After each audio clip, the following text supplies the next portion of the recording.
அந்த கலைஞரின் மகனாக இருக்கக்கூடிய நான் சொல்லுகிறேன்,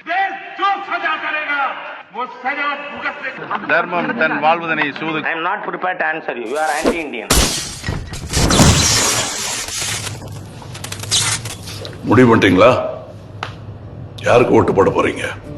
குடும்ப அரசியல்ங்கிற பேர்ல நாட்டையே குழி தோண்டி புதைச்சாங்களே அவங்களுக்கா? இல்ல நம்ம உரிமைக்காக போராடும் போது நம்மளை அடிச்சு துரத்தினாங்களே அவங்களுக்கா?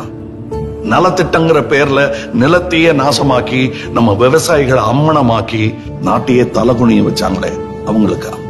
இல்ல கார்ப்பரேட் கைக்கூலியா மாறி பணத்துக்காக நம்ம மக்களையே சுட்டு கொண்டாங்களே அந்த அயோக்கிய அரசியல்வாதிகளுக்கா? யாருக்கு ஓட்டு போட போறீங்க? நீ என்னடா சொல்றது? எங்களுக்கு தெரியும், எங்க அப்பா அம்மா யாருக்கு ஓட்டு போட சொல்றாங்களோ அவங்களுக்கு தான் போடுவோம் அப்படின்னு நீங்க சொல்றது கேக்குது.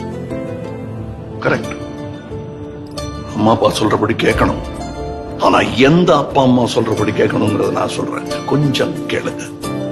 மொத்த அரசாங்கமும் சேர்ந்து நீட் தேர்வுங்கிற பேர்ல ஒரு பொண்ணை கொண்டாங்களே அந்த பொண்ணோட அப்பா அம்மாட்ட கேட்டு பாருங்க, அவங்க சொல்லுவாங்க யாருக்கு போடக்கூடாது. நாட்டை ஆள்ற தகுதியே இல்லாத தலைமை இருக்கிற இந்த நாட்டுல அதை தட்டி கேட்கிற ஒருத்தனா உங்கள ஒருத்தனா கேட்கிறேன், யாருக்கு ஏன் ஓட்டு போட போறீங்க? வரும் ஏப்ரல் 18 குடிஞ்சு கும்பிடாதீங்க, நிமிந்து ஓட்டு போடுங்க. ஏப்ரல் 18 நீங்கள் வெற்றி களம் காணும் நாள். நாங்களும் தான். வணக்கம். மாபெரும் மாற்றத்திற்கு மக்கள் நீதி மையம்.